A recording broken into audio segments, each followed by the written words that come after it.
Dia malah mengatakan, "Holik, kamu jangan aneh-aneh. Kamu itu Islam. Tidak mungkin Yesus itu, Isa Al-Masih itu datang. Tidak mungkin. Atau kamu mau masuk Kristen? Kalau kamu masuk Kristen, hari ini kamu keluar di rumah ini. Kalau memang kamu jadi orang Kristen, karena mimpimu itu kamu keluar di rumah ini." Saya jujur lagi kepada saudara saya bahwa saya didatangi Yesus. Sama juga, mereka juga menentang.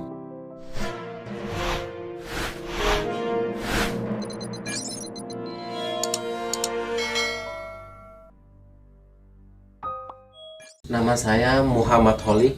Ikut Tuhan Yesus, kalau saya ini udah 11 tahun sih. Dari tahun 2009. Nah, saya mengikuti Yesus itu saya kan istilahnya bukan dari keluarga yang Kristen, bukan dari keluarga bukan dari keluarga yang istilahnya ada keturunan Kristen, nggak ada. Saya dari keluarga Islam yang sangat taat. Mengapa saya mengenal Yesus? Pertama, saya itu tidak mengenal Yesus siapa dia. Dia bukan Tuhan bagi saya. Bagi saya Yesus itu bukan Tuhan dan hanya manusia biasa. Kenapa kok Yesus itu disembah? Nah, saya yang dari latar belakang dari orang tua Islam, dari Islam yang sangat taat, ibadahnya juga. Mengapa saat ini saya yang tadinya bukan pengikut Yesus, tidak percaya Yesus itu Tuhan, mengapa saya percaya kepada Yesus? Nah, bagi iman, keyakinan saya, Islam saya itu sangat bertentangan, sangat bertentangan. Nah, kenapa saya mengikuti Yesus? Dari kecil saya itu oleh orang tua saya sudah dididik Islam yang sangat taat. Sangat taat. Dengan aturan Islam yang sangat ketat. Apalagi untuk kepikiran keluar dari agama Islam sangat tidak mungkin, mustahil. Apalagi mempercayai Yesus. Nah, kenapa saya percaya kepada Yesus padahal saya sudah dididik oleh orang tua, dibawa ke masjid, saya diajak untuk azan di masjid, dilatih. Jadi muazin ya ceritanya dulu. Saya muazin. Oh, iya. Nah, saya juga dididik oleh orang tua tiap sore, dipanggilkan ustadz untuk belajar ngaji. Itu dari kecil saya udah dididik. Sampai saya remaja, dewasa. Tetapi saya mengenal Yesus kenapa? Bagi saya Yesus itu bukan Tuhan. Karena dari kecil iman saya adalah Islam. Agama saya itu Islam. Tidak ada agama lain, hanya Islam. Itu iman saya. Nah, ini begini, kenapa saya mengikuti Yesus? Di tahun 2005, ketika saya kelas 3 SMA, saya itu pulang dari sekolah. Biasa kalau anak sekolah kan kita berangkat pagi, pulang jam 1 gitu. Nah, jam 1 sekolah saya dengan rumah saya tidak terlalu jauh, hanya lewat belakang rumah, melewati area perkuburan. Nah, di situ ada sebuah sekolah SMA negeri di sebuah kota Pemakasan itu. Nah, saya berangkat sekolah tiap hari rutin. Nah, di tahun 2005 itu saya kan harus menyelesaikan sekolah saya, yaitu untuk pelulusan. Nah, untuk pelulusan supaya saya nanti bisa lulus dari sekolah SMA, lulus atau tidaknya. Nah, di waktu kelas 3 SMA tahun 2005 itu saya pulang dari sekolah. Saya biasa anak sekolah, pulang jam 1 dari sekolah, nyampe rumah, saya ketemu orang tua saya, keluarga saya, semua saudara saya datang, saya assalamualaikum gitu. Nah, orang tua saya sambil mengingatkan, "Nak, habis pulang sekolah kamu ganti baju, kamu ambil wudhu, sholat, makan, istirahat." Saya tanya, saya jawab kepada orang tua, "Ya baik, Pak Ayah," kata saya. "Saya akan bentar lagi saya sholat." Nah, saya ambil wudhu, sholat, terus makan siang. Nah, istirahat. Itu sekitar duhur, sekitar jam setengah dua lebih. Di tahun 2005 itu, ketika saya istirahat siang, saya tidak ada kepikiran untuk mengingat Yesus, mengingat gereja atau orang-orang Kristen. Saya nggak ada kepikiran itu. Yang saya pikirkan apa? Saya istirahat, nanti sore saya harus ada tambahan pelajaran, yaitu bimbel untuk Ujian nanti. ujian saya, bahan ujian. Nah, saya harus bangun jam 3:30 kembali lagi ke sekolah. Nah, pas saya itu istirahat siang, habis sholat zuhur itu saya tidur di kamar saya biasa, saya tidur. Nah, di dalam tidur saya itu saya seperti dibawa ke alam roh. Saya melihat diri saya itu berbaju putih, saudara. Berbaju putih. Saya juga nggak percaya bahwa diri saya ini kayak apa, gimana ya, apa saya udah mati atau tidak. Karena saya melihat diri saya tidak memakai alas kaki. Tidak memakai alas kaki. Saya hanya memakai baju putih. Di situ saya ada di sebuah lapangan yang sangat luas. Yang sangat luas sekali. Di situ saya berdiri di sebuah lapangan seperti lapangan sepak bola yang sangat luas, itu lebih luas lagi. Saya berdiri di tengah-tengah lapangan yang sangat tak bertepi itu. Saya melihat ke atas. Betapa kecilnya saya ada di tengah-tengah lapangan itu. Dan saya ketika itu seperti ada di dunia alam roh, dunia lain. Dan ketika itu saya melihat ke atas seperti ada bintang. Saya melihat dalam mimpi saya itu, penglihatan saya seperti ada bintang, cahaya kecil. Saya melihat itu, apa ya? Saya lihat dia bertambah besar, saudara. Bertambah besar. Saya pikir itu bintang jatuh atau meteor. Ternyata dia berubah, yaitu memakai jubah putih, tangannya bercahaya. Dan di sini ada tanda merah. Di sini ada tanda merah. Dan dia datang kepada saya kaget. Siapa engkau? Aku Yesus. Aku Yesus. Siapa engkau? Aku Yesus. Dia menjawab, aku Yesus. Dan seketika itu, saudara, saya waktu itu melihat dia ke langit itu. Siapa ini orang ini? Dia berjubah putih. Dan ketika itu lutut saya tiba-tiba di hadapan Yesus itu yang berjubah. Saya berlutut begini. Siapa engkau? Siapa engkau? Kata saya. Aku Yesus. Holik. Dia memanggil nama saya. Dan dia memberikan sebuah gulungan. Sebuah gulungan kitab seperti kertas zaman kuno. Seperti zaman kuno, dia memberikan kepada saya. Itu kertasnya kuno dalam mimpi saya. Dalam penglihatan mimpi saya, kertas itu sangat seperti kitab kuno. Tulisannya pun seperti tulisan kuno. Dia memerintahkan, Holik, letakkan ini di tempat maha tinggi. Saya kaget, saudara. Saya kaget. Dia mengatakan, letakkan ini di tempat maha tinggi. Karena saya diperintah dalam tidur alam roh itu. Saya diperintah, lalu saya berdiri. Saya naik ke sebuah tangga. Yang gak bisa kita bayangkan. Itu hanya bisa dilihat dari alam roh, dari iman. Itu seperti ada tangga yang sampai ke langit. Sampai ke langit. Dan di langit itu ada sebuah tempat, yaitu meja. Seperti meja. Dan di dalam meja itu paling atas sendiri. Dan saya meletakkan gulungan kitab itu ke tempat yang paling tinggi. Karena saya diperintah letakkan ini di tempat maha tinggi. Dan sesudah saya letakkan, saya turun kembali dari tangga yang dari langit itu. Saya turun perlahan-lahan. Saya turun. Dan dia berkata kepada saya, ketika saya turun, saya berkata, saya sudah lakukan. Dan dia berkata, Holik, ikutlah aku, jangan takut. Saya di situ menangis, saudara. Menangis. Saya berkata, waktu itu saya, astagfirullahaladzim, ini apa? Ini mimpi apa? Saya sampai istighfar. Tidak mungkin saya didatangi Yesus, saya juga gak kenal sama dia. Dan dia berkata, Holik, ikutlah aku, jangan takut. Dari situ dia terangkat ke langit. Dan jubahnya putih berkilau. Dan dia berlilitkan emas. Dia agung, sangat agung. Dan dia mulai ke atas Terus dia berpesan, jangan takut, jangan takut. Dan dari situ saya bangun, dari tidur saya bangun. Ini apa ya?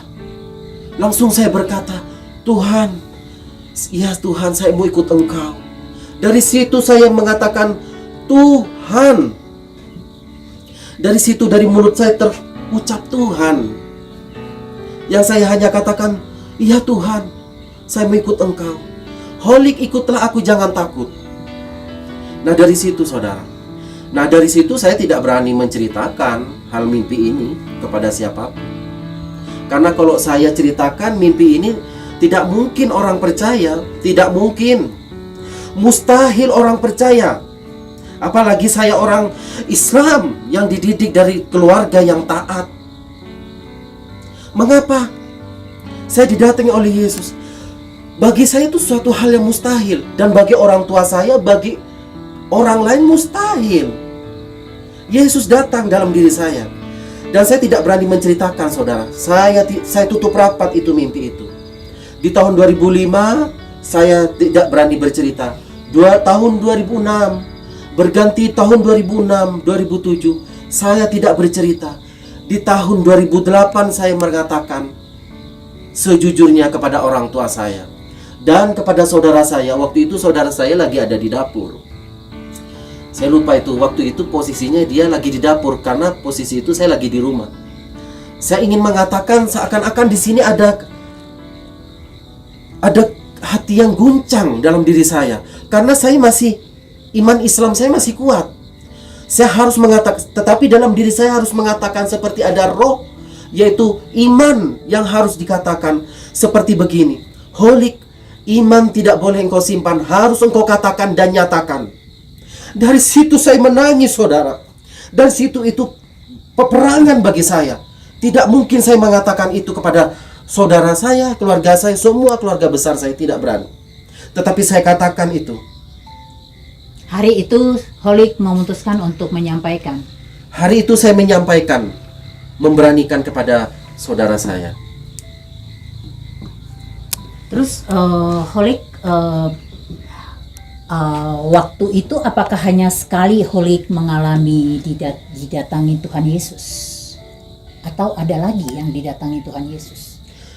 Nah, di tahun 2008 itu saya mengatakan, malahan ayah saya seorang purnawiran polisi dia. Nah, dan dia Islamnya sangat taat sekali, ibadahnya sangat taat. Dia mengatakan, kan malah dari keluarganya Holik dari garis keras ya. Iya. Dari HTI dan dia. FPI dan sangat HTI, taat ya. HTI. FPI dan HTI. FPI? HTI.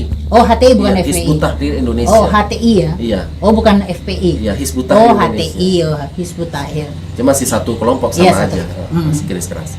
Nah, dari keluarga saya, responnya dari orang tua saya, mereka bukan merespon yang baik.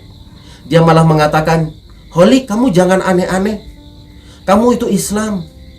Tidak mungkin Yesus itu, Isa Al-Masih itu datang. Tidak mungkin. Atau kamu mau masuk Kristen? Kalau kamu masuk Kristen, hari ini kamu keluar di rumah ini. Kalau memang kamu jadi orang Kristen, karena mimpimu itu, kamu keluar di rumah ini. Saya ucapkan lagi, saya jujur lagi kepada saudara saya bahwa saya didatangi Yesus. Sama juga, mereka juga menentang. Nah, dari situ saudara, saya katakan itu sesungguhnya tidak ada yang saya tutup-tutupi. Saya katakan bahwa saya didatangi Yesus. Itu mimpi. Tidak mungkin saya, kalau tidak didatangi Yesus, saya mengatakan ini. Tidak mungkin. Buat apa? Sia-sia saudara. Tetapi Yesus yang datang dalam diri saya yang berdosa ini, dia mau menyelamatkan saya.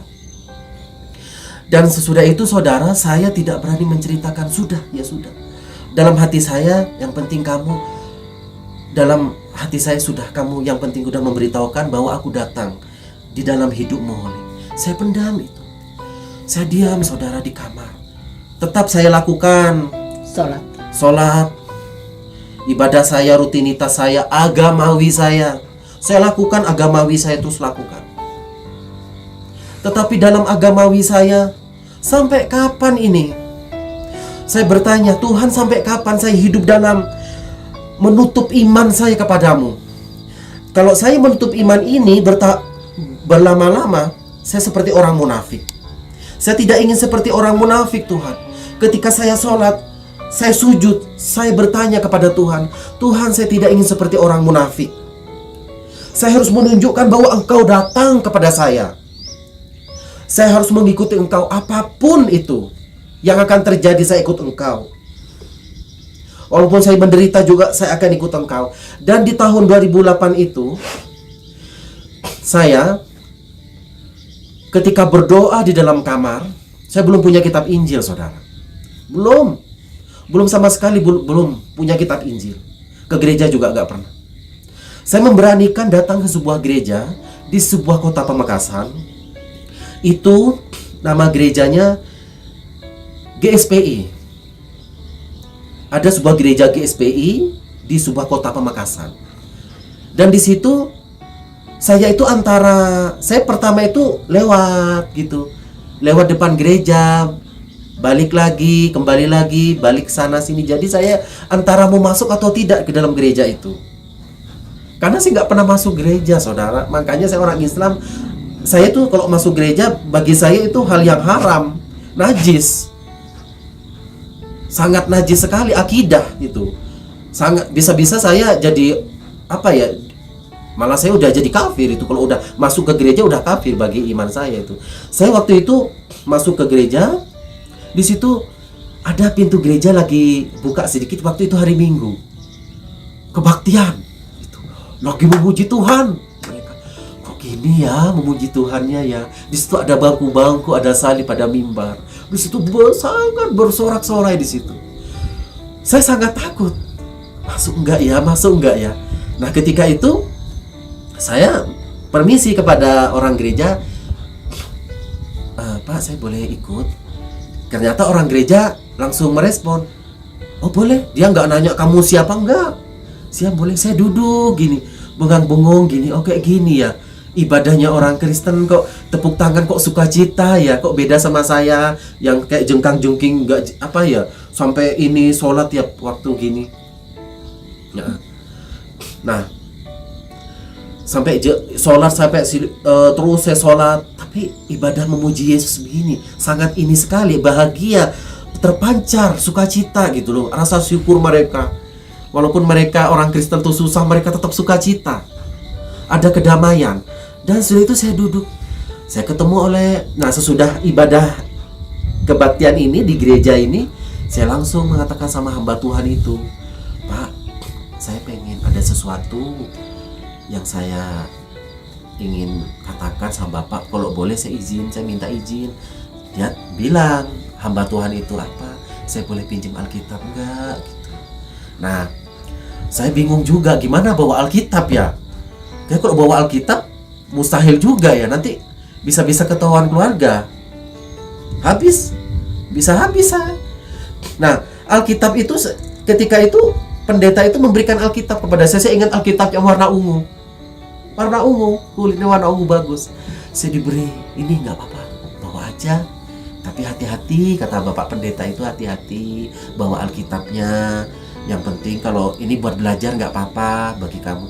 Saya bilang, Pak, nanti kalau saya udah belajar ini Alkitab saya nanti kembalikan. Oh nggak usah, pakai aja, bawa aja. Saya senang saudara membawa Alkitab itu. Sangat sukacita sekali.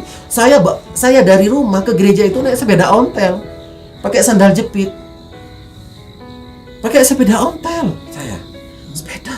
Saya taruh itu, saking ketakutan saya. Taruh di mana, Mas? Taruh di dalam sini, di dalam perut. Oh. Di dalam perut. Nah, di dalam perut. Dalam baju ya? Iya.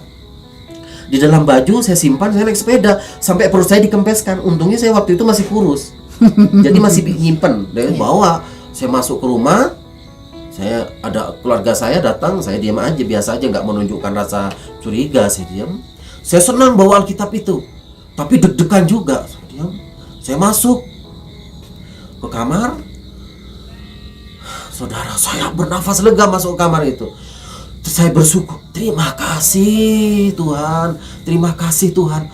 Akhirnya saya bisa memegang firman Tuhan ini, Alkitab ini. Terima kasih Tuhan.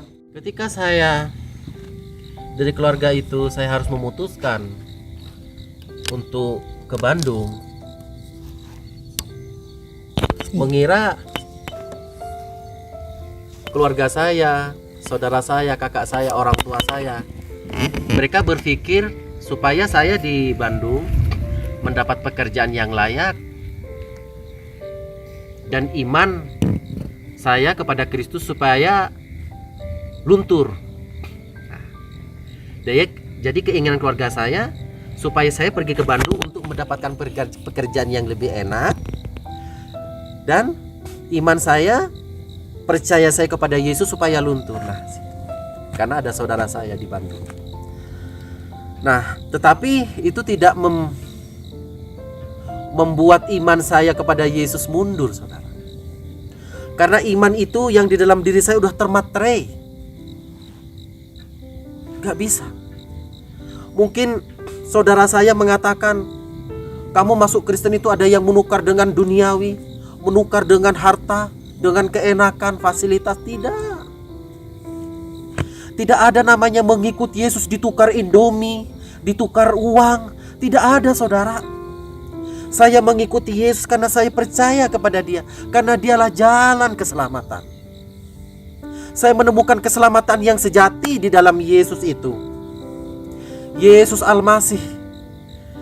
Saya yang dulunya anggap Dia manusia biasa, ternyata Dia Tuhan sendiri yang menjadi manusia, menyelamatkan saya, mati di atas kayu salib, disalibkan, wafat, dikuburkan, pada hari ketiga Dia bangkit. Maka benar dalam Al-Quran, hai Isa, engkau menjadi orang yang diberkati di mana engkau berada. Di saat lahirmu, kematianmu, dan kau akan dibangkitkan. Tuh, Al-Quran saja di surat Maryam mengatakan, hai Isa, hari-harimu engkau akan diberkati, menjadi orang yang diberkati kemana engkau berada. Dan engkau akan dilahirkan, dimatikan, dan dibangkitkan. Jadi benar, saudara. Jadi benar seperti Yesus.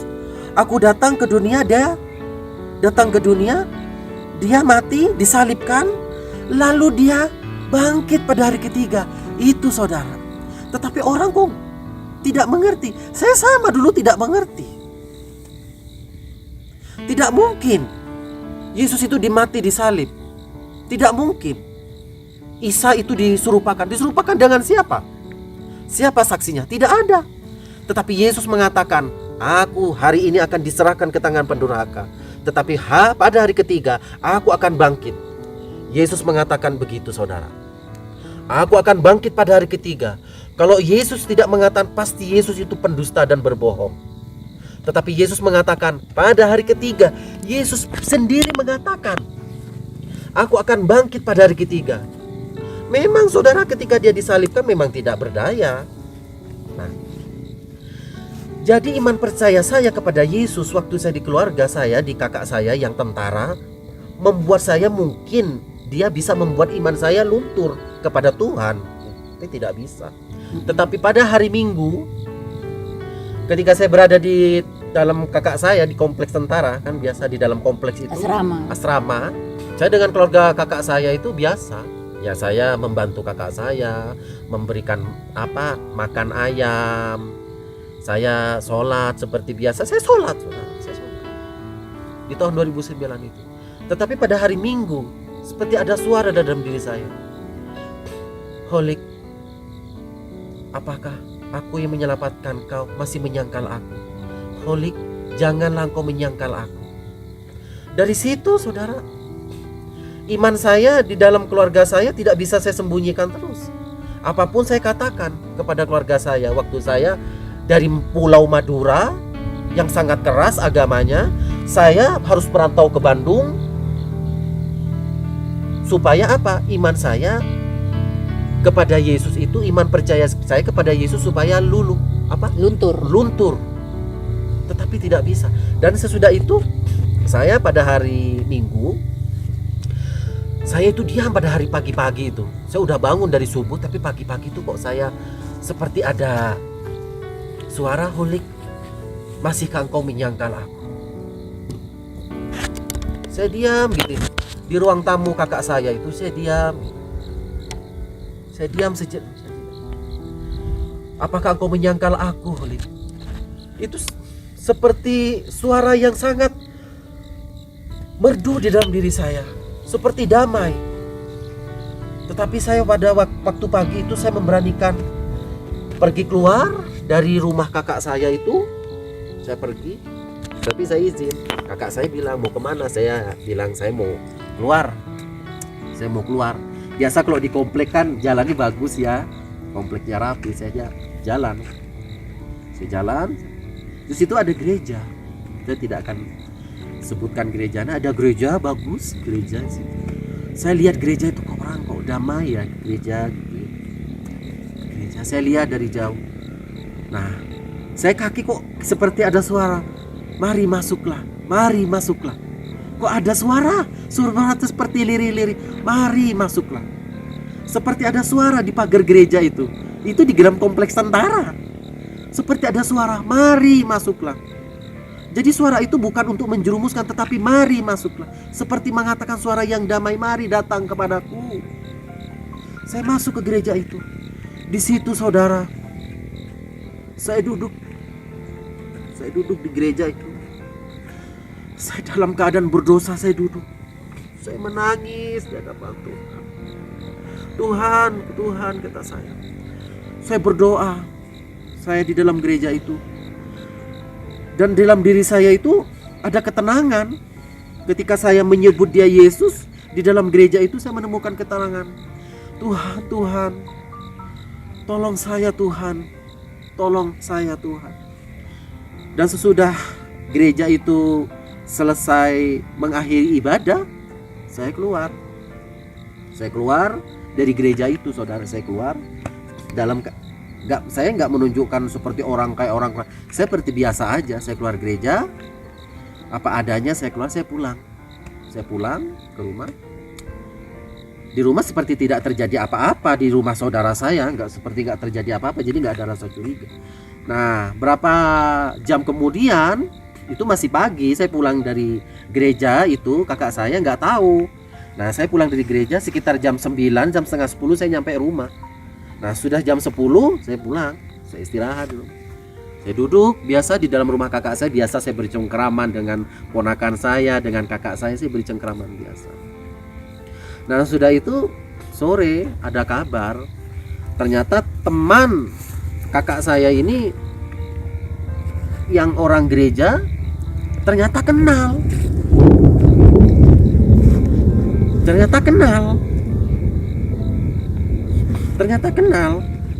dengan kakak saya ini. Dia langsung bilang ke kakak saya, "Om, saya kayak melihat adikmu di gereja." Nah, melihat saya, langsung kakak saya itu marah. Dalam diri saya, mungkin dalam diri dia, mungkin dia marah. Tapi saya akan tidak percaya, kok adik saya kok masih beriman kepada Yesus, padahal udah ada saya. Nah, sudah itu saudara, terjadilah kakak saya mendatangi saya. Dia menanyakan, apakah kamu ke gereja? Saya jawab waktu itu, saya tidak. Dia tanya lagi, apa kamu ke gereja? Tidak. Jawab. Nah, ketika saya menjawab, ya saya ke gereja. Dari situ saudara, dari situ kakak saya menghajar habis-habisan. Gemparlah itu diisi serumah keluarga itu. Di dalam keluarga itu semua gempar mengetahui saya datang ke gereja. Karena apa? Karena tahu dari teman saya, dari teman saudara saya itu, dari teman kakak saya itu. Dia tahu, diberitahu oleh teman kakak saya ini yang sama-sama tentara, tapi dia orang Kristen. Ya mungkin dia jujur tulus, saya Islam. Nah, dia memberitahukan bahwa ngelihat saya di gereja. Dari situlah saudara terjadi penganiayaan. Saya dihajar habis-habisan, sampai saya dipukul ulu hati saya sampai keluar darah. Saya langsung berkata waktu saya dianiaya oleh saudara saya, Saya bukan hanya dianiaya waktu saya di Madura, Alkitab dibakar, tetapi sampai di Bandung pun saya harus menanggung penderitaan itu. Tetapi Yesus berkata, mengikut Yesus harus menderita. Barang siapa yang mengikut aku, kamu akan dibenci. Karena apa? Walaupun diri saya dibenci, walaupun diri saya dihabiskan, nyawa saya tidak akan menyangkal Yesus. Nah dari situ saudara, saya dihabisin, dipukul, dianiaya. Apa yang saya katakan saudara ketika saya dianiaya? Saya dipukul sampai keluar darah. Sampai keluar darah saudara. Saya dipukul, apa yang saya katakan dalam penganiayaan itu?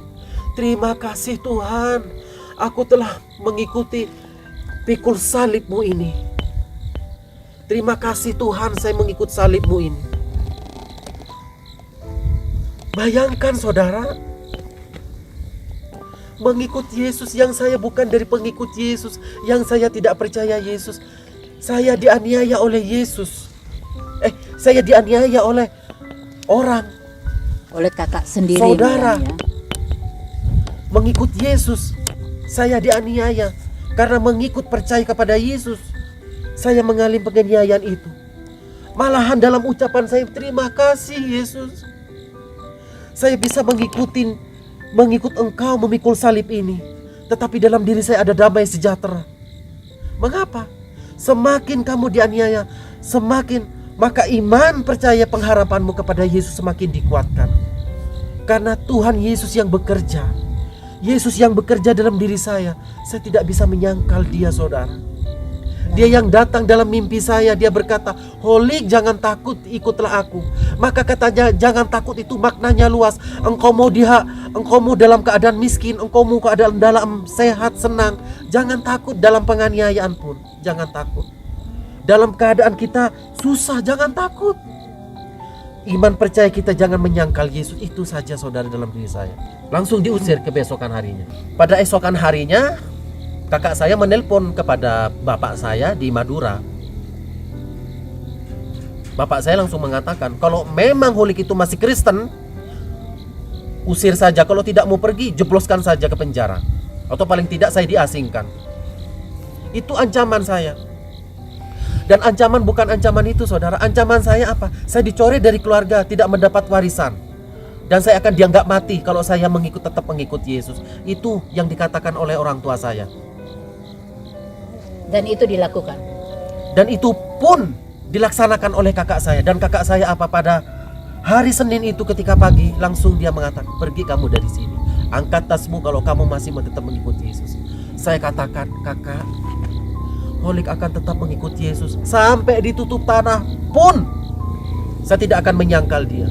Saya pergi saudara dalam keadaan damai.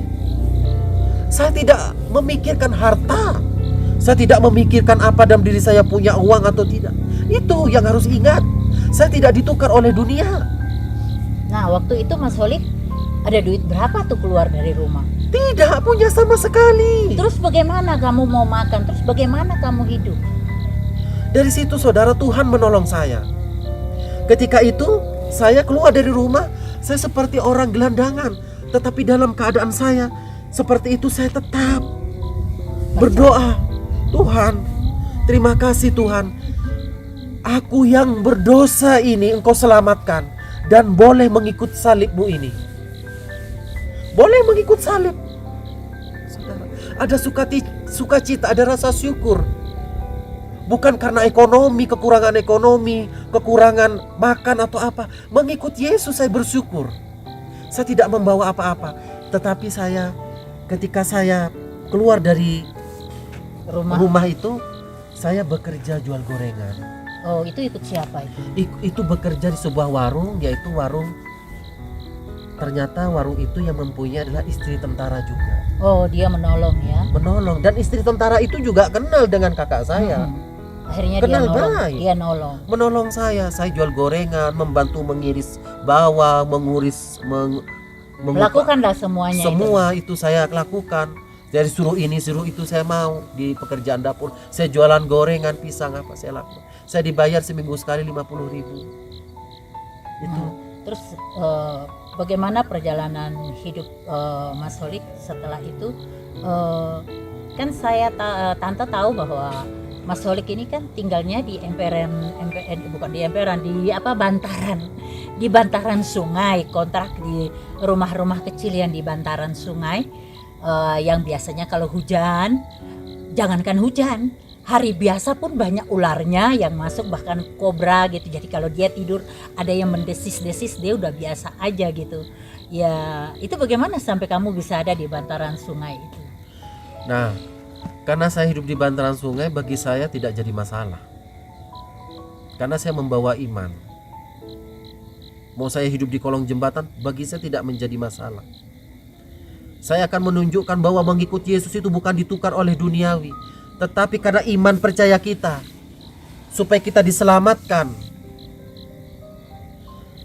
Kayak hidup miskin pun saya tidak masalah, saudara. Nah, kenapa saya hidup di Bandung itu? Saya keluar langsung hidup di sebuah rumah kontrakan itu di pinggir sungai. Karena apa? Waktu itu Tante dengar katanya ada pertamanya ditolong sama kakak dari seorang yang anak Tuhan juga yang menolong Mas Holik, diajak tinggal di rumahnya dia ya. Oh, jadi kakak rohani gitu yang membina, membantu dia mengenalkan Yesus lebih dalam lagi. Ya, terus kemudian bagaimana tuh Mas setelah tinggal dengan kakak ini? Nah, saya bertemu dengan seorang anak Tuhan di Bandung. Dia asli Jawa tapi dia berdomisili di Bandung, bekerja di Bandung, merantau ke Bandung juga. Dia itu sangat baik sama saya. Dari pertama saya kenal dia sangat baik, ramah kepada saya. Waktu itu dia menolong saya itu karena sebagai teman biasa gitu, teman. Karena dia orang Kristen, saya juga mungkin saya orang Kristen juga, dia tolong saya. Nah, saya bertemu dengan dia tidak tahu kalau saya itu ternyata mengikuti Yesus dari keluarga saya menderita mengikuti Yesus. Kalau dia tidak tahu kalau saya dari Madura merantau ke Bandung ikut saudara juga dianiaya, saya diusir, dia tidak tahu, saudara, tidak tahu. Tetapi pada suatu saat saya ceritakan kepada kakak angkat saya ini, dia bertanya. Saya katakan bahwa saya dari Madura datang ke sini ikut saudara, tapi saya mengikuti Yesus, saya begini, menderita ikut Yesus. Jadi saya katakan bahwa saya tidak ada tempat tinggal. Lalu tetapi pada hari pertama itu saya bilang saya nggak tinggal di rumah saudara angkat saya, karena kita obrolan biasa. Dia tidak langsung menawarkan, ayo nanti ikut saya, enggak. Saya masih luntang-lantung, masih gak ada tempat. Nah, dari situ saudara, pada hari kemudian saya bertemu lagi dengan saudara ini, saudara yang angkat saya ini, teman saya ini yang baik ini, ketemu lagi. Lalu dia ngobrol gitu, lalu dia menawarkan, bagaimana kalau tinggal di rumah saya. Saya waktu itu memikirkan, saya katakan tidak, jangan, nanti saya ngerepotkan, kata saya. Tidak apa-apa, kamu tinggal di sini. Waktu itu saya tinggal seorang diri bersama dia. Dia yang memberikan tempat kepada saya. Nah, jadi ketika saya udah di rumah saudara angkat saya ini, yang juga teman saya ini, yang sudah menjadi saudara angkat saya tinggal di rumah itu. Waktu itu dia masih bujangan. Dan saya memperkenalkan dia kepada seorang wanita yang sangat sederhana. Nah, wanita itu memang teman saya, teman gereja. Nah, saya perkenalkan, siapa tahu mungkin nanti berjodoh. Nah, dan mereka berjodoh akhirnya. Dan mereka berjodoh, saling mencintai. Dan mereka menikah intinya. Menikah akhirnya. Nah, enggak, terus mereka kan sudah menikah dan tinggal bersama nih.